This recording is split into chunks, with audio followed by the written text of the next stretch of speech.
Selamat pagi Bapak Ibu Saudara yang dikasihi oleh Tuhan.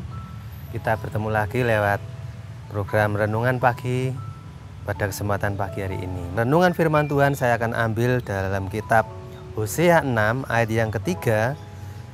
Renungan pagi hari ini saya beri judul Mengenal Tuhan. Saya bacakan ayatnya, Hosea 4 ayat yang ke-6.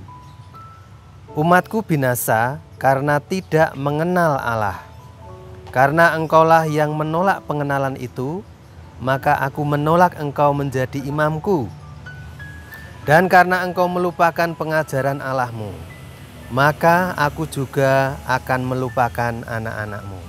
Mengenal Tuhan lewat ayat yang ketiga ini merupakan suatu ajakan, undangan yang ditujukan dan berlaku kepada siapa saja yang mau. Yang kedua, lewat ayat yang ketiga ini, mengenal Tuhan itu hanya bisa dapat kita tempuh, kita dapatkan dengan bersungguh-sungguh. Mengapa kita harus mengenal Tuhan?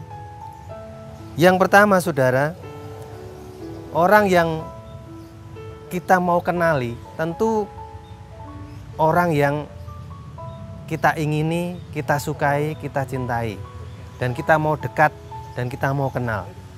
Apalagi Tuhan. Lewat ajakan firman Tuhan ini, Tuhan adalah pribadi yang layak untuk kita kenal. Mengapa demikian? Karena pribadi Tuhan itu pribadi yang sangat baik. Dia adalah pribadi yang penuh kasih setia. Bahkan firman Tuhan mencatat kasih setianya selama-lamanya. Layak untuk kita kenal sebagai Tuhan kita, Allah kita, yang terus-menerus mengasihi kita dengan penuh kesetiaan. Mengapa kita ini harus mengenal Tuhan? Firman Tuhan dikatakan, dengarlah firman Tuhan, hai orang Israel, ayat yang pertama, Hosea 4. Sebab Tuhan mempunyai perkara dengan penduduk negeri ini, sebab tidak ada kesetiaan dan tidak ada kasih, dan tidak ada pengenalan akan Allah di negeri ini. Ayat 1 mengatakan bahwa firman Tuhan mempunyai perkara. Tuhan berurusan dengan penduduk negeri ini. Waktu itu adalah orang Israel. Demikian pula setiap saya dan saudara itu Tuhan punya perkara bagi kita. Tuhan tahu seberapa kesetiaan kita, kasih kita kepadanya. Seberapa pengenalan kita kepada Tuhan. Tuhan itu sangat peduli. Tuhan sangat mengingat kasih dan kesetiaan kita. Ayat yang kedua mengatakan, hanya mengutuk, berbohong, membunuh, mencuri, berzina, melakukan kekerasan dan penumpahan darah, menyusul penumpahan darah. Jadi apa yang menjadi perbuatan orang-orang bangsa Israel waktu itu sungguh-sungguh dikenali baik oleh Tuhan. Jadi saudaraku, mengenal Tuhan ini adalah sesuatu hal yang layak untuk kita lakukan. Karena pribadi yang kita kenal ini adalah pribadi yang sangat baik, penuh dengan kasih dan setia. Mengapa demikian? Ayat yang ketiga mengatakan demikian. Sebab itu negeri ini akan berkabung dan seluruh penduduknya akan merana.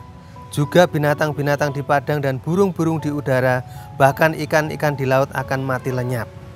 Saudara, kalau saudara mengikuti pembacaan ayat Alkitab di dalam ayat 1 dan ayat yang kedua, maka kita akan melihat bahwa Hosea pasal 6 ini Tuhan sungguh-sungguh tidak main-main kepada setiap pribadi kita.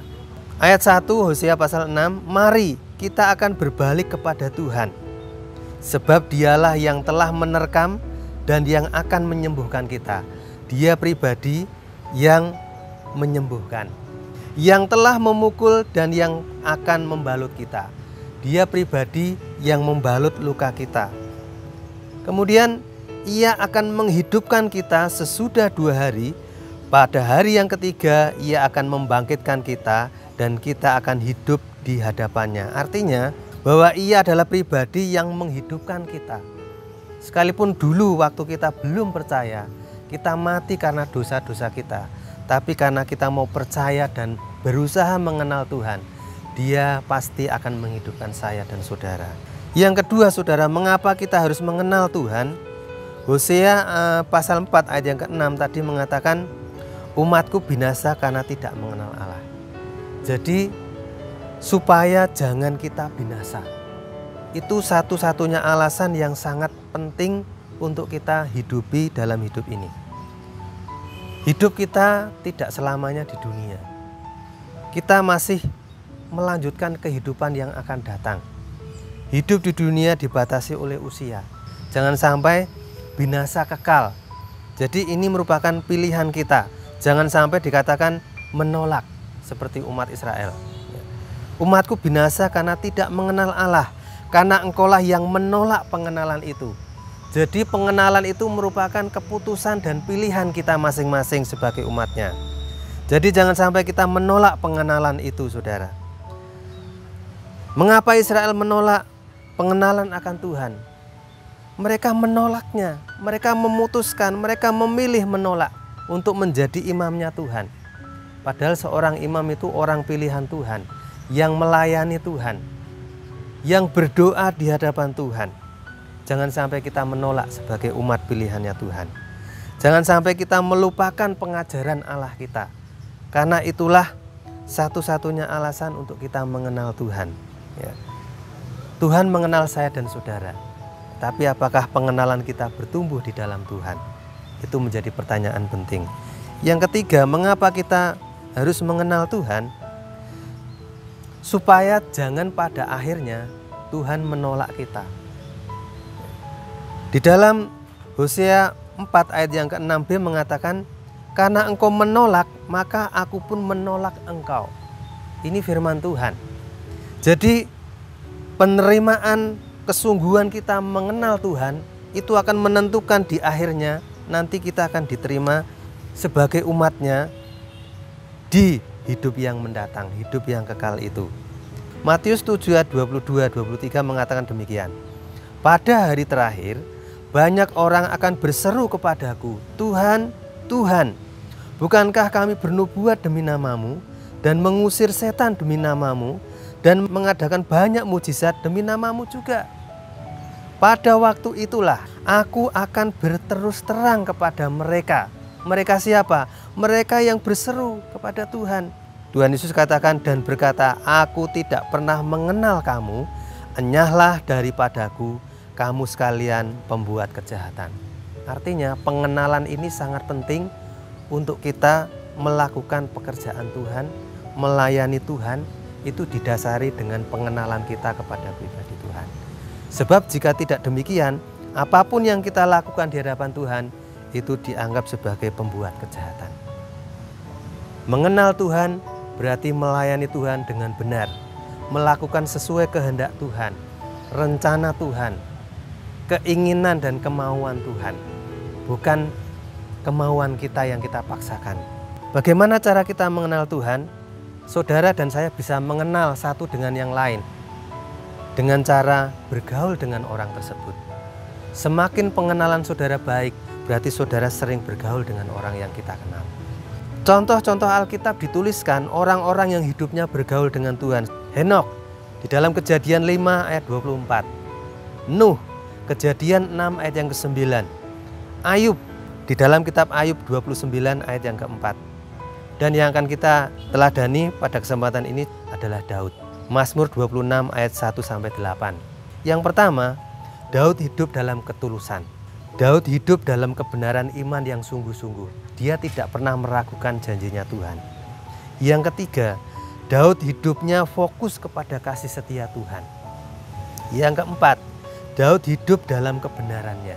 Dan yang kelima, Daud memutuskan dan memilih dia tidak akan pernah bergaul dengan penipu, dengan orang munafik, dengan orang yang perbuatannya jahat, bahkan orang yang fasik. Dan yang kedua, bagaimana cara kita mengenal Tuhan? Mengenal Tuhan seperti halnya seorang anak mengenal bapaknya. Contoh yang bagus sekali di dalam Injil Matius 11 ayat yang ke-27. Semua telah diserahkan kepadaku oleh Bapakku, dan tidak seorang pun mengenal anak selain Bapa. Dan tidak seorang pun mengenal Bapa selain anak. Dan orang yang kepadanya anak itu berkenan menyatakannya. Jadi di sini ada hubungan antara Bapa dan anak. Kalau saudara dan saya kepengen mengenal Tuhan, kenalah seperti saudara mengenal orang tua saudara.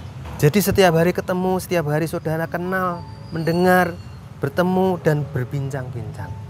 Saudara dapat mengatakan apapun yang saudara kepengen katakan kepada orang tua saudara. Dan orang tua saudara yang sejak dari lahir mengenal siapa kita semua. Dia akan mengetahui tipe dan karakter kita masing-masing. Yang ketiga, bagaimana cara kita mengenal Tuhan? Kenalah Tuhan seperti halnya domba itu mengenal suara gembalanya. Yohanes 10 ayat yang keempat sampai ayat yang kelima berkata demikian. Jika semua dombanya telah dibawanya keluar, ia, gembala, berjalan di depan domba-dombanya, dan domba-domba itu mengikuti dia, karena mereka mengenal suaranya. Tetapi seorang asing pasti tidak mereka ikuti. Malah mereka lari daripadanya, ini satu-satunya alasan, karena suara orang-orang asing tidak mereka kenal. Alkitab sudah memberikan contoh bagaimana kita mengenal Tuhan. Seperti domba mengenal suara gembalanya. Domba itu penglihatannya terbatas, tetapi dia bisa mendengar karakter gembala, suaranya seperti apa. Kalau ada orang lain selain gembala, dia pasti tidak akan mengikutinya. Sekalipun dia masuk kandangnya, tapi dia tidak akan mengikutinya.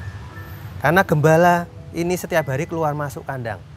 Dan domba setiap hari diberi makan oleh gembala. Dan dia akrab karena apa? Dipanggil menurut nama-namanya. Sebetulnya setiap hari Tuhan menyapa kita dengan nama-nama kita masing-masing. Artinya sangat pribadi. Tuhan kenal pribadi saya dan saudara. Bahkan firman Tuhan mencatat saking kenalnya Tuhan kepada kita, Dia tahu jumlah rambut yang ada di kepala kita. Tuhan kenal saudara. Lebih daripada orang tua, lebih daripada suami atau istri saudara, lebih daripada anak saudara. Jadi Tuhan pribadi yang layak kita kenal. Ya saudara, yang terakhir, bagaimana kita mengenal Tuhan? Amsal 22 ayat 6 berkata demikian, didiklah orang muda menurut jalan yang patut baginya, maka pada masa tuanya pun ia tidak akan menyimpang daripada jalan itu. Saudara, berbahagialah saudara kalau sudah percaya kepada Yesus sejak dalam kandungan, karena orang tua sudah percaya. Mungkin saudara sudah berumur usia, tidak mengapa. Yang penting saudara mau mengenal Tuhan. Dan usia saudara akan dilihat oleh generasi muda saudara dan menjadi panutan bagi anak-anak muda untuk mengikuti jalan-jalan yang saudara ajarkan pada anak-anak muda kita. Pengkhotbah 12 ayat 1 diingatkan, hai orang muda, ingatlah pada masa mudamu akan penciptamu. Jadi masa muda, masa yang penting untuk mengenal Tuhan. Di masa tua, pengenalanmu semakin bertumbuh, semakin bertumbuh. Puji Tuhan, biarlah pengenalan kita kepada Tuhan sungguh-sungguh akan mendatangkan berkat bagi kita. Barang siapa yang mengenal aku, hatinya melekat kepadaku, aku akan meluputkannya. Firman Tuhan dalam kitab Mazmur. Kiranya janji firman Tuhan ini menjadi bagian kita semuanya. Amin. Mari kita berdoa. Bapa di surga, terima kasih karena Engkau mengajarkan kami untuk mengenal Tuhan. Tuhan adalah pribadi yang penuh dengan kasih setia dan rahmat kepada umatnya. Engkau sungguh-sungguh mengenal kami secara detail Tuhan. Kami pun mau belajar mengenal Tuhan, agar kami menjadi imam-imamnya Tuhan, menjadi anak-anaknya Tuhan, menjadi domba-domba gembalaannya Tuhan, yang belajar setiap hari bergaul erat dengan Tuhan, bergaul erat dengan gembala kami, bergaul erat dengan Bapa kami di surga, sehingga ketika hari terakhir tiba, ketika kami menghadap Bapa, kami didapati dikenal oleh Bapa di surga. Kami menjadi anak-anak Tuhan yang diterima di dalam kerajaan Tuhan. Terima kasih Tuhan, kami mau belajar terus mengenal Tuhan dengan kesungguhan hati kami. Berkati bangsa negara kami, pemerintahan kami, tempat tinggal kami, para pemimpin-pemimpin kami. Berkati saudara-saudara kami yang sedang terkena musibah bencana di NTT Tuhan. Berkati mereka dengan perlindungan dan kekuatan kesehatan dari Tuhan. Berkati setiap kami yang sudah mengikuti renungan firman Tuhan pagi hari ini. Diberkatilah hidup kami, rumah tangga, pekerjaan kami sepanjang hari ini.